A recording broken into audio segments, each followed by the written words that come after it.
Bevor wir beginnen, schreibt in die Kommentare, von wo ihr heute Nacht zuhört und wie spät es bei euch ist. Es ist immer faszinierend zu sehen, wie Menschen aus aller Welt zur gleichen Zeit in diese antiken Mysterien eintauchen. Wenn euch diese Reisen in die Vergangenheit gefallen, abonniert den Kanal. Aber nur, wenn ihr wirklich Wert darin findet. In den stillen Hallen der Geschichte gibt es Echos, die lauter sind als andere. Stimmen, die von goldenen Masken, von zyklopischen Mauern und von Helden flüstern, deren Namen wir aus den ältesten Gedichten Europas kennen. Lange Zeit hielt man sie für bloße Legenden, für die fantasievollen Schöpfungen eines blinden Dichters. Doch dann, im Staub der griechischen Hügel, stieß ein Archäologe auf Gold und auf eine Wahrheit, die weitaus komplexer und faszinierender war als jeder Mythos. Dies ist die Geschichte der Mykener. Guten Abend. Legen Sie sich zurück und lassen Sie uns gemeinsam in eine Zeit reisen, in der Mythos und Geschichte untrennbar miteinander verwoben schienen. Jahrhundertelang waren die Geschichten von Achilles, Agamemnon und dem Trojanischen Krieg das Fundament der westlichen Literatur. Epische Dichtung, aber eben Dichtung. Die Ilias und die Odyssee waren Erzählungen von Göttern und Helden, deren Welt man im Reich der Fantasie verortete. Die Vorstellung, dass Mykene, die goldreiche Stadt des Heerführers Agamemnon, oder das mächtige Troja tatsächlich existiert haben könnten, galt als romantische Träumerei. Gelehrte lasen Homer als Allegorie, als moralisches Lehrstück, nicht als Geschichtsbuch. Doch im 19. Jahrhundert begann sich in Europa ein neues Bewusstsein zu regen. Es war eine Zeit des erwachenden Nationalismus und einer tiefen Sehnsucht nach den eigenen Wurzeln. Man wollte die Vergangenheit nicht mehr nur lesen, man wollte sie berühren, sie ausgraben. Die junge Disziplin der Archäologie versprach, die stummen Steine zum Sprechen zu bringen. In diesem Klima der Neugier und des nationalen Stolzes richteten einige wenige Träumer ihren Blick auf die staubigen Hügel Griechenlands und der türkischen Ägäis. Sie lasen Homer nicht als Dichter, sondern als Kartografen einer verlorenen Welt. Sie glaubten, dass die detaillierten Beschreibungen von Orten, von gut ummauerten Städten und markanten Landschaftszügen Echos einer historischen Realität sein mussten. War es möglich, dass unter den Olivenhainen und Ziegenweiden der Argolis die Paläste von Homers Helden schlummerten? Die Idee war ebenso kühn wie revolutionär. Man wollte eine Legende ausgraben. Die Suche nach dieser versunkenen Epoche, die wir heute die Bronzezeit nennen, war mehr als eine wissenschaftliche Unternehmung.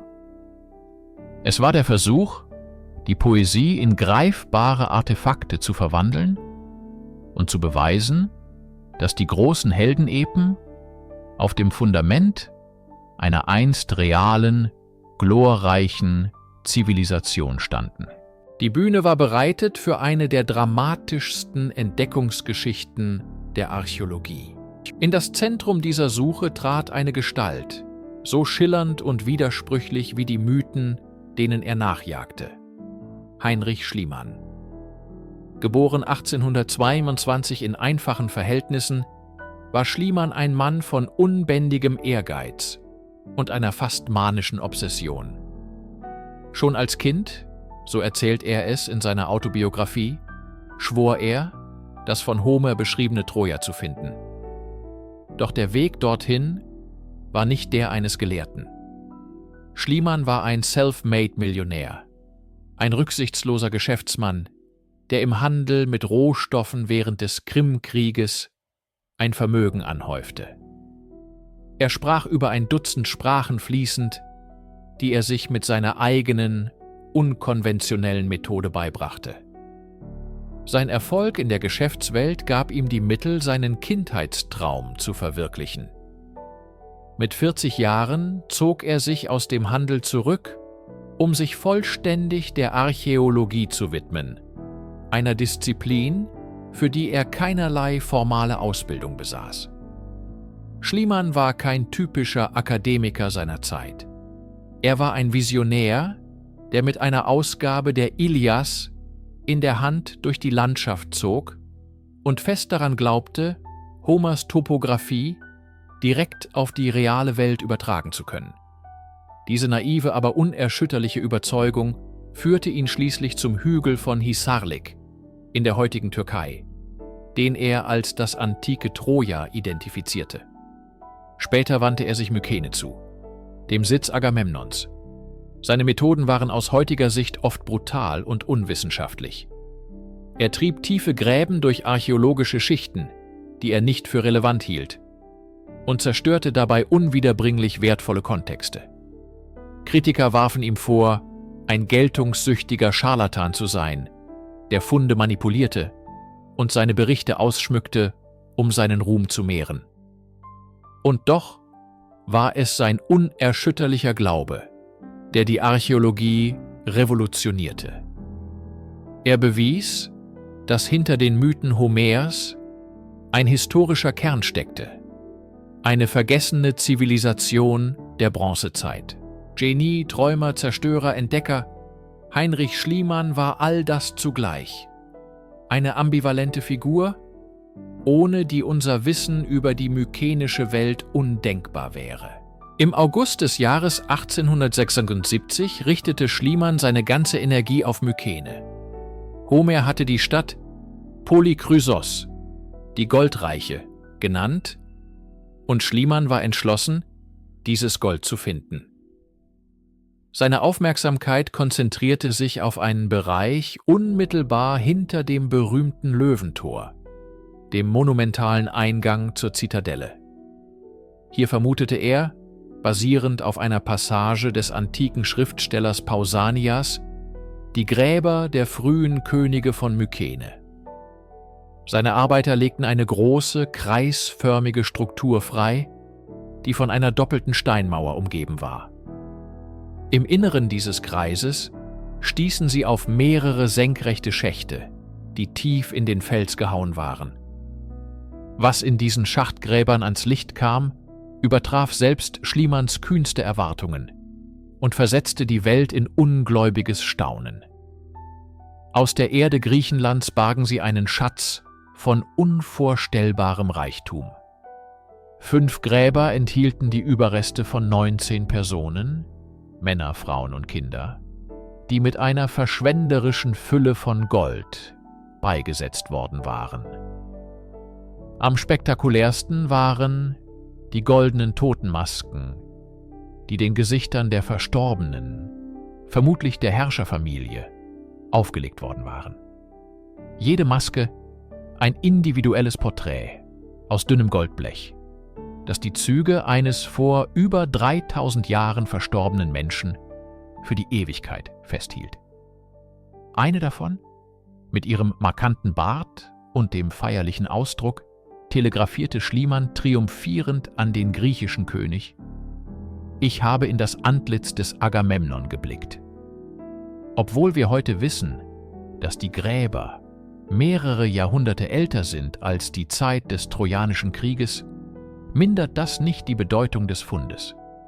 Neben den Masken fanden sich goldene Diademe, Brustpanzer, Becher und Hunderte von goldenen Schmuckstücken, Bronzeschwerter mit goldenen Griffen und kunstvoll mit Gold und Silber eingelegte Dolche, die Jagdszenen zeigten von ihrem kriegerischen Stand.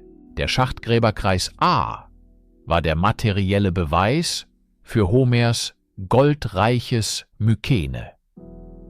Er enthüllte schlagartig eine bis dahin unbekannte, mächtige und unermesslich reiche Zivilisation auf dem europäischen Festland.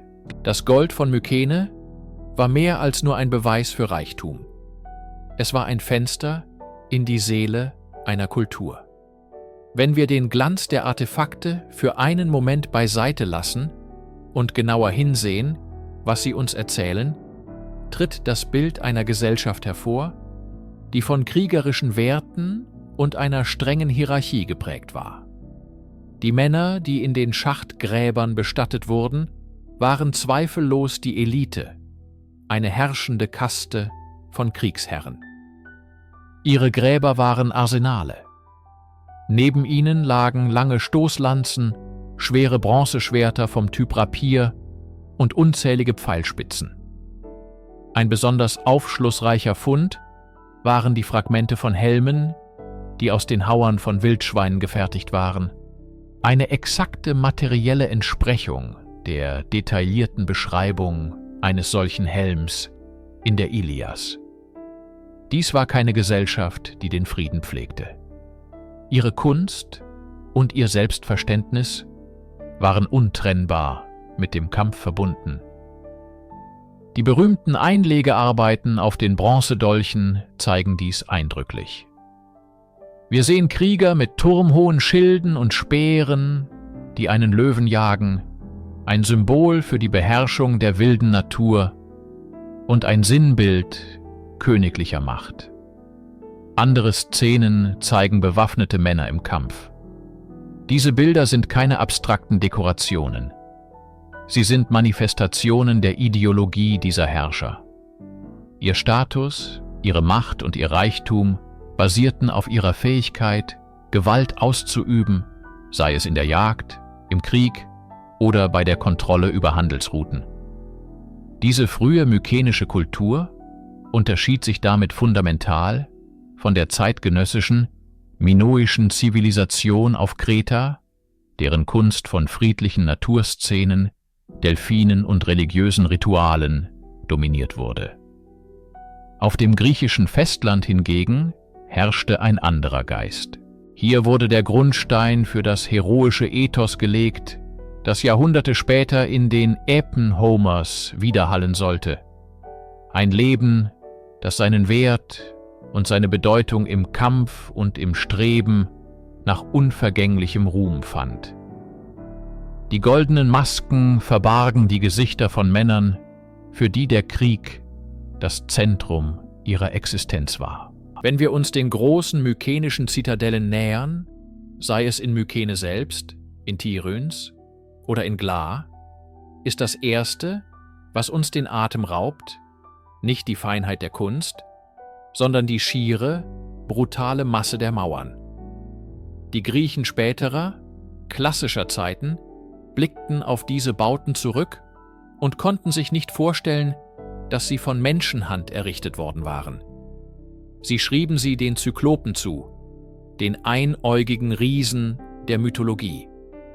Und so nennen wir sie bis heute Zyklopenmauern. Diese Bezeichnung, geboren aus der Ehrfurcht und dem Unglauben, fasst die psychologische Wirkung dieser Architektur perfekt zusammen. Die Steinblöcke sind kolossal, oft unbearbeitet oder nur grob behauen und wiegen viele Tonnen. Sie sind ohne Mörtel zusammengefügt. Allein durch ihr Eigengewicht und die geschickte Platzierung kleinerer Steine in den Fugen halten sie seit über 3000 Jahren stand. Dies war keine Architektur der Eleganz, sondern eine unmissverständliche Demonstration von Macht. Sie sollte nicht nur Feinde abwehren, sondern auch die eigene Bevölkerung und benachbarte Herrscher in Staunen versetzen. Die Errichtung solcher Mauern erforderte eine immense Organisation von Arbeitskräften, eine logistische Meisterleistung, die nur eine hochzentralisierte und autoritäre Gesellschaft vollbringen konnte. Das berühmte Löwentor von Mykene, das einzige erhaltene monumentale Skulpturenwerk der mykenischen Ära, ist in diese Mauern eingelassen. Die beiden Löwinnen, die eine Säule flankieren, wachen über den einzigen Zugang zur Burg. Wer dieses Tor durchschritt, betrat nicht einfach eine Stadt. Er unterwarf sich symbolisch der Macht des Vanaks, des Königs, dessen Palast im Inneren thronte. Diese Mauern waren die harte Schale um einen weichen Kern aus Verwaltung, Kult und Reichtum. Sie waren die Grenze zwischen der geordneten Welt des Palastes und dem unkontrollierbaren Chaos dahinter. Sie waren ein Versprechen der Sicherheit und eine ständige Erinnerung an die hierarchische Ordnung, die dieses Versprechen erst ermöglichte. Hinter den schützenden Armen der Zyklopenmauern lag das Herz der mykenischen Macht, der Palast. Anders als die offenen, labyrinthartigen Paläste der minoischen Kreter waren die mykenischen Anlagen strenger, axialer und wehrhafter aufgebaut. Ihr Zentrum und Brennpunkt war das Megaron, ein architektonisches Konzept, das tief in der helladischen Bronzezeit verwurzelt war. Stellen Sie sich einen großen, rechteckigen Saal vor. Man betritt ihn durch eine Vorhalle mit 2 Säulen, durchschreitet einen Vorraum und gelangt schließlich in den Hauptraum. In dessen Mitte befindet sich ein großer, runder Herd, der von 4 mächtigen Säulen umgeben ist, die ein Dach mit einer Rauchöffnung trugen. An der rechten Wand, gegenüber dem Eingang und gewärmt vom zentralen Feuer, stand der Thron des Herrschers, des Vanax.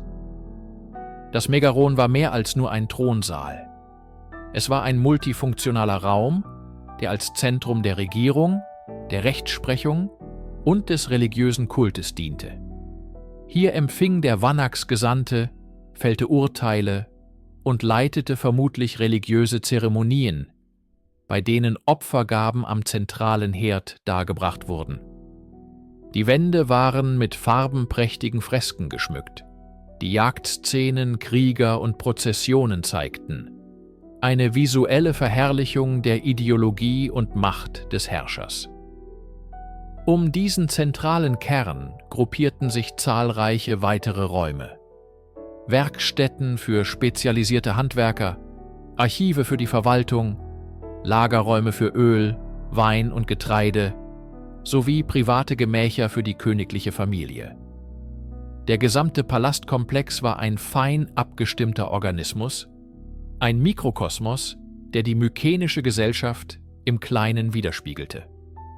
Er war der Motor einer komplexen Wirtschaft und das Gehirn eines weitreichenden Kontrollsystems, das jeden Aspekt des Lebens in seinem Territorium zu erfassen und zu steuern suchte. Hier wurde Reichtum gesammelt, umverteilt und zur Schau gestellt, alles unter dem wachsamen Auge des Vanax. In den Ruinen der mykenischen Paläste, vor allem in Pylos, Mykene und Theben, machten Archäologen eine bemerkenswerte Entdeckung. Hunderte von kleinen, unscheinbaren Tontafeln, bedeckt mit einer unbekannten Schrift. Arthur Evans, der Ausgräber von Knossos auf Kreta, hatte eine ähnliche, aber ältere Schrift gefunden, die er Linear A nannte. Die auf dem Festland gefundene jüngere Variante taufte er Linear B. Lange Zeit glaubte Evans und mit ihm die meisten Gelehrten, dass beide Schriften die Sprache der Minoer aufzeichneten, einer nicht-griechischen Kultur. Die Mykener, so die Annahme, hätten die Schrift lediglich von den Kretern übernommen, um eine fremde Sprache zu schreiben.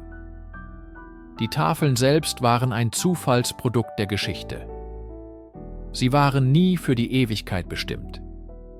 Es handelte sich um temporäre Aufzeichnungen der Palastbürokratie, die auf feuchtem Ton eingeritzt und dann an der Sonne getrocknet wurden. Normalerweise wären sie nach kurzer Zeit zerfallen oder wiederverwendet worden. Doch die großen Brände, die die mykenischen Paläste um 1200 vor Christus zerstörten, wurden zu ihrem Retter. Die intensive Hitze brannte den Ton hart wie Ziegel und konservierte so die letzten Verwaltungsakte der untergehenden Zivilisation für die Nachwelt. Das Rätsel von Linear B fesselte eine ganze Generation von Forschern. Die Lösung kam von einem Außenseiter, dem britischen Architekten und Amateurlinguisten Michael Ventris, Fasziniert von der Schrift seit seiner Jugend, arbeitete er akribisch daran, die Muster und Wiederholungen in den Zeichen zu analysieren. Er ging zunächst ebenfalls davon aus, dass die Sprache etruskisch sein könnte. Doch im Jahr 1952 gelang ihm der entscheidende Durchbruch. Durch die Analyse von Ortsnamen, die er korrekt als Pylos und Knossos identifizierte, und durch die Anwendung eines Silbenrasters erkannte er, dass die zugrunde liegende Sprache eine sehr frühe Form des Griechischen war. In Zusammenarbeit mit dem Philologen John Chadwick konnte er seine Entdeckung untermauern. Plötzlich konnten die stummen Tafeln sprechen, und sie sprachen Griechisch, Jahrhunderte vor Homer. Die Helden der Ilias waren keine Analphabeten gewesen. Sie waren die Erben einer schreibkundigen Palastkultur. Die Entzifferung von Linear B öffnete ein Fenster in eine Welt, die wir sonst nie gesehen hätten. Die Tafeln enthalten keine Mythen, keine Gedichte, keine Königslisten. Ihr Inhalt ist auf den ersten Blick enttäuschend prosaisch. Listen, Inventare, Abrechnungen. Doch gerade diese nüchterne Buchhaltung enthüllt die wahre Natur der mykenischen Gesellschaft. Es war eine Welt der totalen Erfassung. Die Schreiber des Varnaks verzeichneten alles mit pedantischer Genauigkeit. Wir lesen von Herden von Schafen und Ziegen, aufgeteilt nach Geschlecht und Alter. Wir finden Listen von Bronzeschmieden, denen der Palast eine exakt abgewogene Menge Bronze zuteilt, mit der genauen Angabe, wie viele Schwerter oder Speerspitzen daraus gefertigt werden sollen. Andere Tafeln dokumentieren die Abgaben von Olivenöl, Wein, Getreide und Feigen aus den Dörfern, die dem Palast unterstanden. Die Palastwirtschaft war ein redistributives System. Der Palast zog den Reichtum des Landes an sich, sei es durch Steuern, Abgaben oder religiöse Opfergaben, und verteilte ihn dann wieder. Er versorgte spezialisierte Handwerker, die nicht in der Landwirtschaft tätig waren, mit Rationen. Er finanzierte das Militär und rüstete die Streitwagenelite aus. Er unterhielt die Priesterschaft und die Kulte. Jeder Faden Wolle, jeder Tropfen parfümierten Öls, jedes Rad eines Streitwagens wurde erfasst und seinem Zweck zugeführt. Diese Tafeln zeigen uns eine Welt ohne Münzgeld. Der Wert wurde in Gütern und Arbeit bemessen. Wir sehen die Namen von Hunderten von Arbeitern, Männern und Frauen, oft mit Angabe ihres Berufs: Weberinnen, Walker, Salbenkocher, Schiffsbauer. Die Gesellschaft war streng hierarchisch und durchorganisiert. An der Spitze stand der Vanax, gefolgt von einer Elite aus hohen Beamten und Kriegern. Darunter stand die große Masse der Produzenten, Bauern und Handwerker, deren Leben vom Palast bis ins kleinste Detail geregelt wurde. Das Bild, das sich aus diesen gebrannten Tontafeln zusammensetzt, ist nicht das von Homers heroischen Einzelkämpfern, sondern das eines komplexen, bürokratischen Staates, der dem Funktionieren der großen Palastkulturen des Nahen Ostens verblüffend ähnlich war. Hinter den zyklopischen Mauern, die wir so sehr mit den Mykenern assoziieren, verbarg sich nicht nur rohe, kriegerische Macht. Es pulsierte das Herz einer komplexen, bemerkenswert organisierten Gesellschaft. Die Paläste von Mykene, Pylos oder Theben waren keine reinen Festungen. Sie waren die zentralen Nervensysteme ganzer Reiche, die Verwaltungszentren einer präzise geführten Palastwirtschaft. Der Schlüssel zum Verständnis dieser verborgenen Welt wurde erst Mitte des 20. Jahrhunderts gefunden, als Michael Ventris die als Linear B bekannte Schrift entzifferte. Die Gelehrten hatten auf Epen und Mythen gehofft, auf Geschichten von Göttern und Helden. Was sie fanden, war etwas weitaus Prosaischeres, aber für den Historiker unendlich wertvoller: die Buchhaltung einer Zivilisation. Tausende von Tontafeln, die durch die Brände, die die Paläste zerstörten, unbeabsichtigt für die Nachwelt gehärtet wurden, enthüllen eine Welt der Listen, der Inventare und der Zuteilungen. Hier wird akribisch festgehalten, wie viele Amphoren Olivenöl an ein Heiligtum geliefert wurden, wie viel Wolle an eine Gruppe von Weberinnen ausgegeben wurde oder wie viele Streitwagenräder repariert werden mussten. Wir lesen von Landbesitz, Steuererhebungen in Form von Naturalien und der Mobilisierung von Arbeitskräften für große Bauprojekte. An der Spitze dieser Hierarchie stand der Vanax, der König, eine Figur mit weitreichender religiöser und weltlicher Autorität. Unter ihm stand der Lavagetas, wahrscheinlich der Anführer des Heeres, gefolgt von einem ganzen Apparat von Beamten, den Telestai und lokalen Gouverneuren, die die Kontrolle über einzelne Distrikte ausübten. Dieses System ermöglichte es den mykenischen Herrschern, Ressourcen aus einem weiten Umland zu sammeln und sie gezielt für den Unterhalt des Hofes, die Ausrüstung des Militärs und den prestigeträchtigen Fernhandel zu verwenden. Es war eine Bürokratie aus Bronze und Ton, die das Fundament für die Macht und den Reichtum der mykenischen Welt legte. Wenn wir versuchen, in die spirituelle Welt der Mykener einzutauchen, betreten wir einen Raum voller Schatten und Echos. Anders als die Ägypter oder Mesopotamier hinterließen sie uns keine großen heiligen Texte, keine Bücher der Toten oder Schöpfungsmythen. Unsere Erkenntnisse sind ein Mosaik, zusammengesetzt aus archäologischen Funden und den knappen Hinweisen auf den Linear-B-Tafeln. Und doch ist das, was wir sehen, verblüffend vertraut. In den Inventarlisten der Palastarchive von Pylos und Knossos tauchen Namen auf, die Jahrhunderte später das Herz der klassischen griechischen Religion bilden sollten. Wir lesen von Opfergaben an Po-Sedao, Poseidon, an Diuja und Divo, weibliche und männliche Formen des Namens Zeus. Wir finden Hera, Artemis, Hermes und sogar Dionysos, Dionysos, einen Gott, den man lange für einen späten Zuwanderer hielt. Die Götter des Olymps hatten ihre Wurzeln also tief in der griechischen Bronzezeit. Die Verehrung fand jedoch nicht in monumentalen Tempeln statt, wie wir sie aus Athen oder Olympia kennen. Die Kultstätten waren intimer.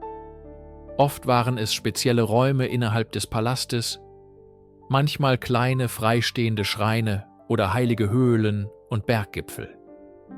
Hier brachten die Menschen Opfer dar, landwirtschaftliche Erzeugnisse, kostbares parfümiertes Öl, vielleicht auch Tiere, wie verkohlte Knochen in den Überresten von Altären andeuten.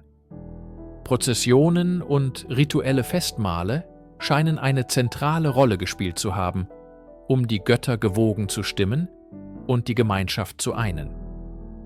Ein allgegenwärtiges Symbol dieser Frömmigkeit sind die kleinen weiblichen Terrakotta-Idole, die Archäologen in fast jeder mykenischen Siedlung finden. Mit ihren erhobenen Armen oder verschränkten Armen sind ihre genaue Bedeutung und Funktion bis heute ein Rätsel. Waren es Darstellungen einer großen Muttergöttin, Votivgaben von Gläubigen oder Spielzeuge? Vielleicht waren sie all das.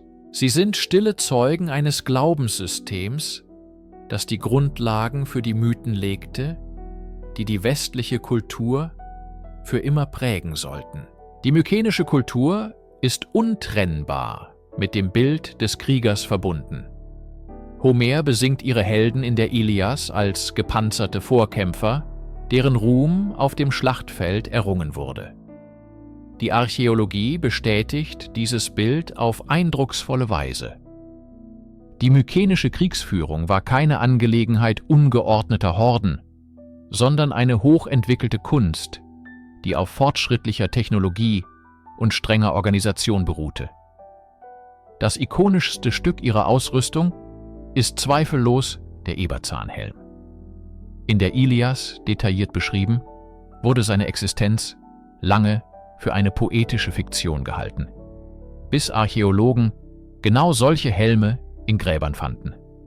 Gefertigt aus Dutzenden von geschliffenen Hauern, die auf eine Lederkappe genäht wurden, war er nicht nur ein furchterregendes Statussymbol, sondern auch ein erstaunlich effektiver Schutz gegen Schwerthiebe und Pfeile. Die Elitekrieger schützten sich noch umfassender. Der Fund der Dendra-Rüstung, eines kompletten Harnischs aus überlappenden Bronzeplatten, der Schultern, Torso und sogar den Nacken bedeckte, revolutionierte unser Verständnis. Dieser Krieger war ein wandelnder Panzer, schwerfällig, aber auf dem Schlachtfeld nahezu unverwundbar. Seine Hauptwaffe war der lange Stoßspeer und ein Schwert, anfangs eine lange, schlanke Klinge, die einem Rapier ähnelte, später kürzere, robustere Typen, die sowohl zum Stoßen als auch zum Hauen geeignet waren. Ein zentrales und viel diskutiertes Element war der Streitwagen. Die Linia-B-Tafeln listen Hunderte von ihnen auf, oft mit detaillierten Angaben zu ihrem Zustand. Anders als in Ägypten oder im Nahen Osten, wo sie als mobile Plattformen für Bogenschützen dienten, war der Einsatz in der hügeligen Landschaft Griechenlands wahrscheinlich anders. Man stellt sie sich heute eher als Battle-Taxis vor, die schwer gepanzerte Adlige schnell ins Kampfgeschehen brachten, wo diese dann zu Fuß kämpften. Diese militärische Überlegenheit, basierend auf Bronze, Organisation und einem tief verwurzelten Kriegerethos, ermöglichte es den Mykenern, ihre Herrschaft zu sichern und ihre Macht über die Ägäis auszudehnen.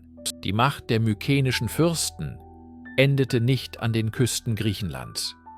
Ihre Welt war maritim, ihre Horizonte weit. Sie waren zentrale Akteure in einem vernetzten System, das die gesamte östliche Mittelmeerwelt umspannte. Der vielleicht faszinierendste Einblick in diese globale Bronzezeitwirtschaft stammt vom Meeresgrund, vom Wrack eines Schiffes, das um 1300 vor Christus vor der türkischen Küste bei Uluburun sank. Die Ladung dieses Schiffes ist eine Zeitkapsel, eine Momentaufnahme des internationalen Handels. An Bord befanden sich 10 Tonnen Kupfer aus Zypern und 1 Tonne Zinn, wahrscheinlich aus dem fernen Afghanistan. Die exakten Zutaten zur Herstellung von Bronze. Dazu kamen Baumstämme aus afrikanischem Ebenholz, syrisch-palästinensische Amphoren, gefüllt mit Terebintenharz, ägyptische Skarabäen, Schmuck aus dem Baltikum und natürlich mykenische Keramik. Diese unverwechselbare, fein bemalte Keramik ist der archäologische Marker, der es uns erlaubt, die Routen der mykenischen Seefahrer zu verfolgen. Wir finden ihre Töpfe und Gefäße in Sizilien, in Ägypten, in der Levante und an der anatolischen Küste. Sie exportierten wahrscheinlich nicht nur die Keramik selbst, sondern vor allem ihren Inhalt: kostbares Olivenöl, Wein und Parfüm. Im Gegenzug importierten sie die Rohstoffe, die ihre Heimat nicht bot: Metalle, Elfenbein, Edelsteine und die Luxusgüter, die den Status der Elite untermauerten. Doch es ging nicht nur um Handel. Die Mykener waren auch diplomatische Akteure. In den Archiven der Hethiter, der Großmacht in Anatolien, finden sich verärgerte Briefe, die sich auf ein mächtiges Königreich im Westen beziehen, das sie Ahijawa nannten.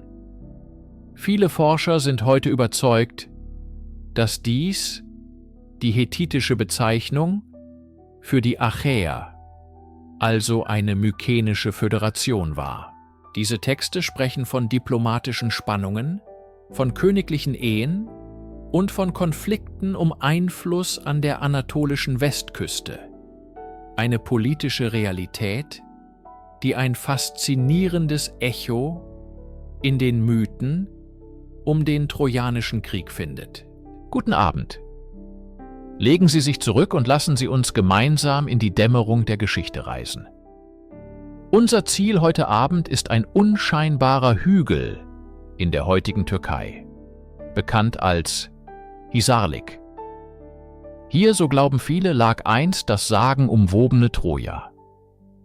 Die Geschichte seiner Entdeckung ist untrennbar mit Heinrich Schliemann verbunden, einem Mann von unbändigem Ehrgeiz, dessen Methoden heute oft kritisiert werden. Er grub sich rücksichtslos durch die Schichten der Zeit auf der Suche nach dem Gold des Priamos und der Welt Homers. Doch trotz seiner brutalen Archäologie legte er etwas frei, das die Fantasie von Generationen beflügeln sollte: die Ruinen einer mächtigen, bronzezeitlichen Stadt. Hisarlik ist kein einzelner Ort, sondern ein Mosaik aus 9 übereinander gebauten Städten. Die für uns interessanteste Schicht ist Troja Septnia. Radiokarbondatierungen und Keramikfunde legen ihre Zerstörung auf die Zeit um 1180 v. Chr. erstaunlich nah am traditionellen Datum des Trojanischen Krieges. Die archäologischen Befunde in dieser Schicht sind dramatisch.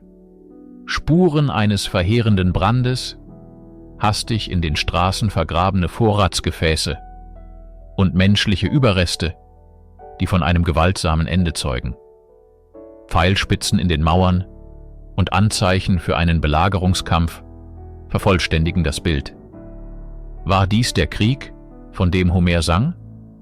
Die Antwort ist, wie so oft in der Archäologie, komplex. Es ist unwahrscheinlich, dass die Ilias ein historischer Tatsachenbericht ist. Kein hölzernes Pferd wurde gefunden, keine Spuren von Agamemnon oder Achilles. Doch der Kern der Geschichte, ein Konflikt zwischen den mykenischen Griechen, den Achaiern und einer mächtigen anatolischen Stadt, die den Zugang zum Schwarzen Meer kontrollierte, spiegelt eine plausible geopolitische Realität wider.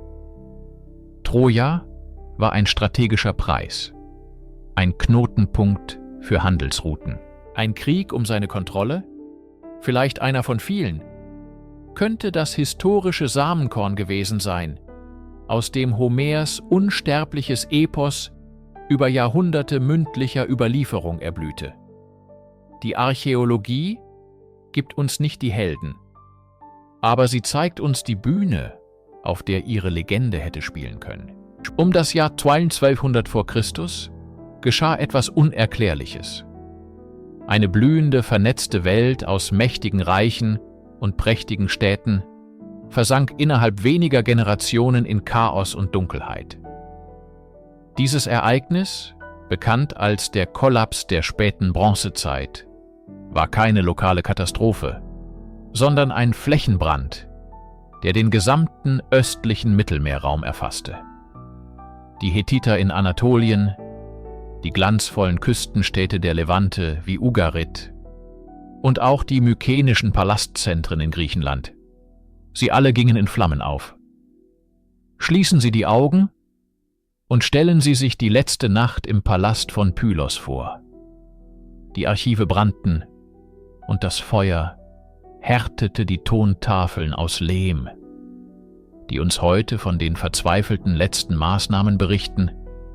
Beobachter werden an die Küste gesandt, heißt es auf einer Tafel. Eine eilige Mobilisierung gegen eine unbekannte Bedrohung von See. Es half nichts. Pylos wurde zerstört und nie wieder aufgebaut. In Mykene und Tiryns sehen wir ein ähnliches Bild. Mächtige Mauern wurden in letzter Minute erweitert, um den Zugang zu unterirdischen Zisternen zu sichern, ein klares Zeichen, dass man sich auf eine lange Belagerung vorbereitete. Doch auch diese zyklopischen Festungen fielen.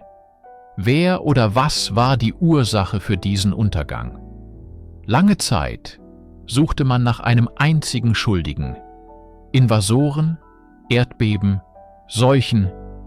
Doch die moderne Forschung zeichnet ein komplexeres Bild, das eines Systemkollaps. Es war eine Verkettung unglücklicher Umstände, ein perfekter Sturm.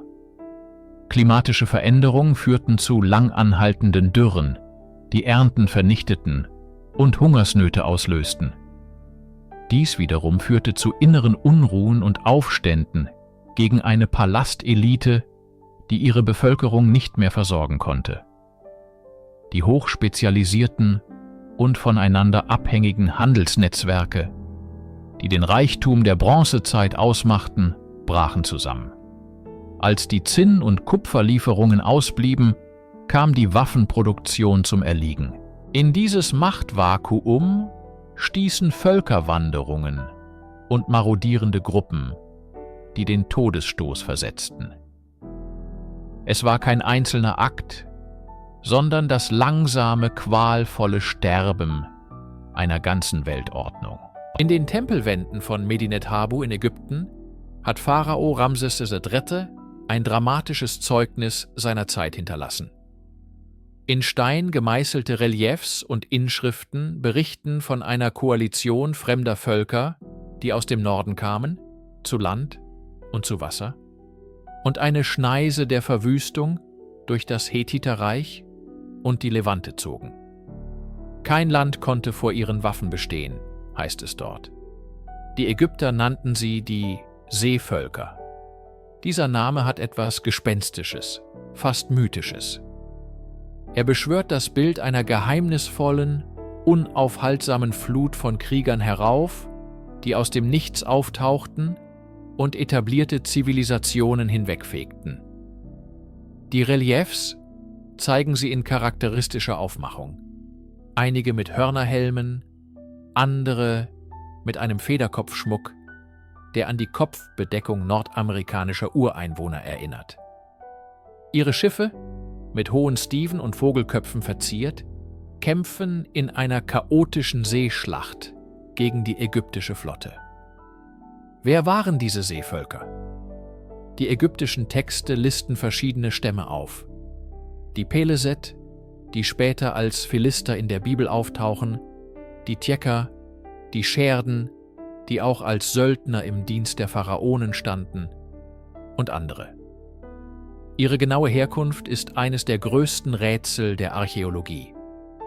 Einige Spuren deuten auf den ägäischen Raum, Sardinien oder Anatolien. Lange Zeit galten sie als die Hauptverursacher des Bronzezeitkollapses. Heute sehen viele Historiker sie eher als ein Symptom denn als Ursache.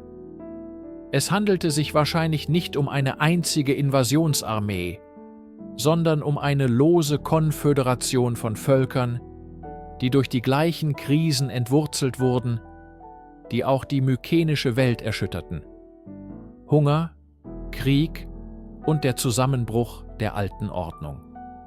Unter ihnen könnten sich auch versprengte Mykener befunden haben, ehemalige Palastkrieger oder Bauern, die zu Piraten und Migranten wurden, auf der verzweifelten Suche nach einer neuen Heimat. Die Seevölker waren nicht die Welle, die die Sandburg zerstörte. Sie waren der aufgewirbelte Sand einer bereits zerfallenden Burg, getragen vom Sturm des Wandels. Nach dem Feuersturm des Kollapses senkte sich eine Stille über Griechenland. Die großen Paläste lagen in Schutt und Asche, ihre Tore standen offen, ihre Hallen waren leer.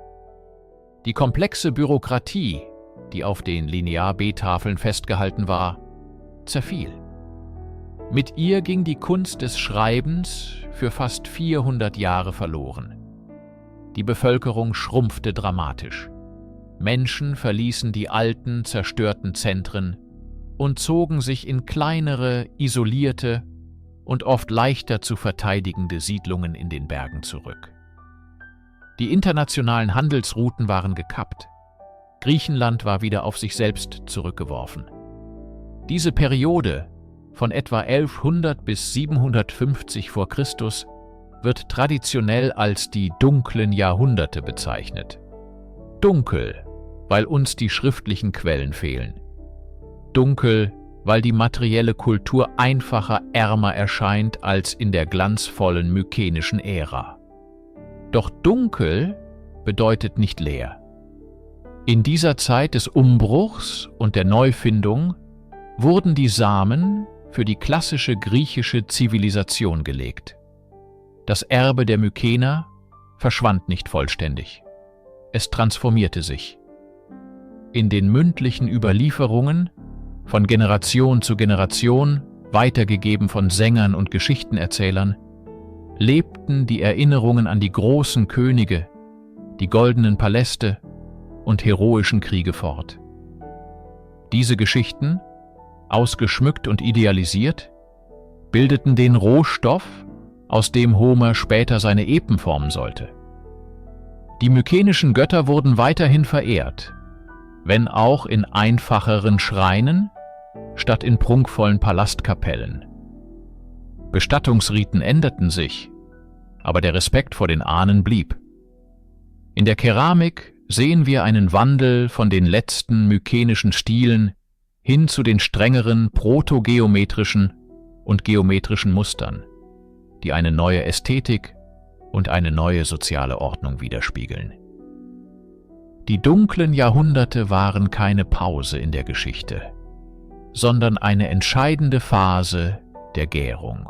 Aus der Asche der Palastkultur entstand langsam etwas Neues. Die Gemeinschaft freier Bürger, die Polis, die das Fundament der westlichen Welt werden sollte. Die Helden Homers waren die Geister der Vergangenheit, die diese neue Welt inspirierten. Wenn wir uns den Kollaps der mykenischen Palastzivilisation vorstellen, sehen wir oft ein abruptes, feuriges Ende. Ein Vorhang, der fällt und eine dunkle Bühne hinterlässt. Doch die Archäologie erzählt eine nuanciertere Geschichte. Der Untergang war kein einzelner Akt, sondern ein Prozess. Und die Kultur verschwand nicht über Nacht.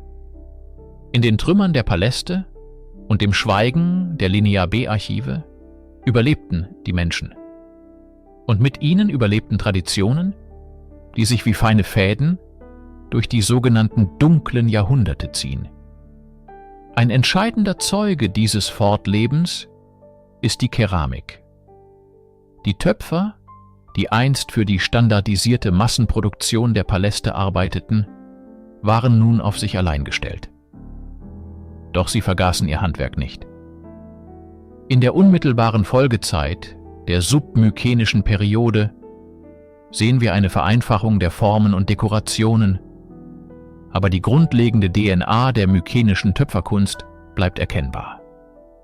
Es ist, als würde man einer Melodie lauschen, die nun von einer einzelnen Flöte statt einem ganzen Orchester gespielt wird. Leiser, einfacher, aber immer noch dieselbe Melodie. An manchen Orten ist die Kontinuität noch deutlicher. Bestimmte Kultstätten, die in mykenischer Zeit von Bedeutung waren, wurden auch nach dem Fall der Zitadellen weiter genutzt.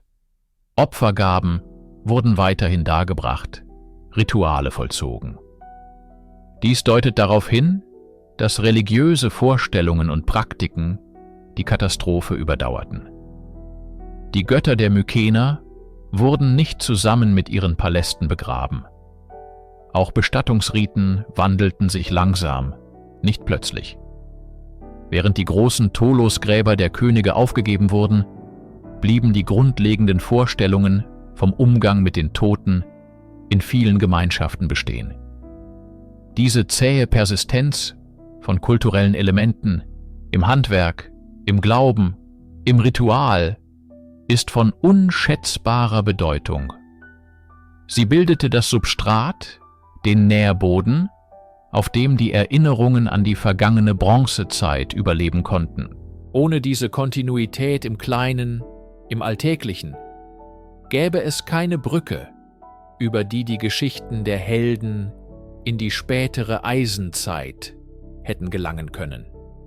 Die Asche der Paläste war nicht das Ende der Geschichte, sondern die Erde, aus der etwas Neues wachsen sollte. Wie konnte die Erinnerung an Troja, an Agamemnon und Achill eine schriftlose Zeit von 400 Jahren überdauern? Die Antwort liegt in einer der ältesten und mächtigsten menschlichen Technologien, der mündlichen Überlieferung. In den Hallen der lokalen Anführer Und auf den Versammlungsplätzen der eisenzeitlichen Dörfer traten Sänger auf, die Aeuden, die von den Taten der Helden aus einer längst vergangenen Zeit sangen.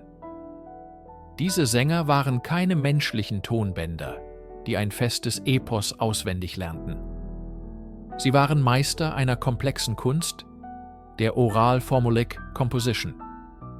Sie verfügten über ein riesiges Repertoire an formelhaften Wendungen, sogenannten Epitheta, der schnelle Achill, die rosenfingrige Eos, und ganzen Versblöcken, die sie wie Bausteine nutzten, um ihre Geschichte bei jeder Aufführung neu zu erschaffen. Jeder Vortrag war zugleich eine Wiederholung und eine Neuschöpfung, angepasst an das Publikum und den Anlass. Durch diesen Prozess wurden die Geschichten über Generationen weitergegeben, poliert und transformiert. Dabei vermischten sich die Zeitalter. In den Epen finden wir unverkennbare Echos der Bronzezeit. Die Beschreibung des gewaltigen Turmschildes von Ajax, die Erwähnung von Streitwagen als Transportmittel zum Schlachtfeld und vor allem der berühmte Helm aus Wildschweinhauern. Ein Artefakt, das archäologisch eindeutig der mykenischen Zeit zugeordnet werden kann. Gleichzeitig spiegeln die Gedichte die Realität der Eisenzeit wider, in der sie ihre endgültige Form annahmen. Die Helden praktizieren die Brandbestattung, die in mykenischer Zeit unüblich war. Sie verwenden Waffen aus Eisen, dem Metall der neuen Epoche. Homer, oder die Person, die wir so nennen, war also kein Historiker, der eine Chronik der Bronzezeit verfasste. Er war der geniale Endpunkt einer langen Kette von Sängern. Er sammelte die überlieferten Fäden der Erinnerung und webte daraus ein unsterbliches Gewebe. Die Ilias und die Odyssee sind somit keine Fotografien der mykenischen Welt, sondern eher ein vielschichtiges Gemälde, auf dem die Farben der Bronzezeit durch die Firnis der Eisenzeit schimmern. Ein monumentales Zeugnis für die Macht des menschlichen Gedächtnisses. Jahrhundertelang waren Agamemnon und seine Zeitgenossen Gestalten des Mythos, Bewohner einer poetischen, aber scheinbar irrealen Welt. Das änderte sich schlagartig im späten 19. Jahrhundert durch die Arbeit eines Mannes, der ebenso visionär wie umstritten war: Heinrich Schliemann. Angetrieben von einem unerschütterlichen Glauben an die historische Wahrheit Homers, grub er zuerst in Troja und dann, ab 1876, in Mykene. Als er in den Schachtgräbern auf die goldenen Masken, die reich verzierten Waffen und den unermesslichen Reichtum stieß, sandte er die berühmte, wenn auch wahrscheinlich erfundene Nachricht an den griechischen König: Ich habe in das Antlitz des Agamemnon geblickt. In diesem Moment wurde die mykenische Zivilisation für die moderne Welt wiedergeboren. Die archäologischen Funde schienen die homerischen Epen auf spektakuläre Weise zu bestätigen. Die Öffentlichkeit war elektrisiert. Die Helden waren nicht länger nur Figuren aus einem Buch, sie waren reale Könige aus Fleisch und Blut, deren Gräber und Festungen man nun besichtigen konnte. Diese Gleichsetzung von Archäologie und Epos prägt unsere Vorstellung von den Mykenern bis heute. Sie wurden zu den homerischen Helden, ihre Kultur zu einem goldenen Zeitalter der Krieger und Könige.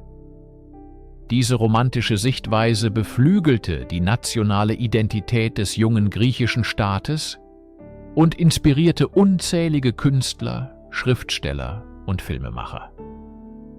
Doch diese Identifikation hat auch ihre Schattenseiten. Sie verengt unseren Blick auf die mykenische Gesellschaft und reduziert sie oft auf ihre kriegerische Elite.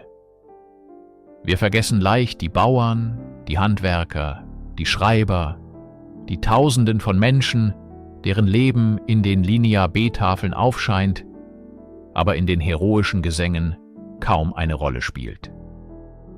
Die moderne Archäologie bemüht sich heute, ein differenzierteres Bild zu zeichnen, das über Schliemanns goldene Masken hinausgeht. Sie versucht, die komplexe soziale und wirtschaftliche Realität hinter der Fassade des Mythos zu verstehen. Die Wiedergeburt der Helden war ein entscheidender erster Schritt. Aber die wahre wissenschaftliche Entdeckung der mykenischen Welt hat damit erst begonnen. Nach all den Ausgrabungen, den Entzifferungen und den Analysen könnte man meinen, wir hätten die Welt der Mykener vollständig verstanden. Doch das Gegenteil ist der Fall. Jede Antwort, die die Archäologie liefert, wirft neue, tiefere Fragen auf. Die mykenische Welt bleibt ein Land voller ungelöster Mysterien, die uns zu intellektueller Bescheidenheit mahnen. Da ist die Schrift Linear B. Wir können sie lesen, ja, aber wir verstehen nur einen winzigen Ausschnitt ihrer Anwendung. Die Tafeln sind Listen von Waren, Personal und Abgaben. Es ist, als würden wir eine Kultur nur durch ihre Steuererklärungen und Lagerbestände kennen. Gab es auch Literatur, Gedichte, Briefe, historische Aufzeichnungen? Wurden sie auf vergänglichen Materialien wie Papyrus oder Holz geschrieben, die für immer verloren sind? Oder war die Schrift tatsächlich nur ein Werkzeug der Bürokratie? Und was ist mit ihrer Religion? Wir erkennen auf den Tafeln Namen, die uns bekannt vorkommen. Zeus, Hera, Poseidon.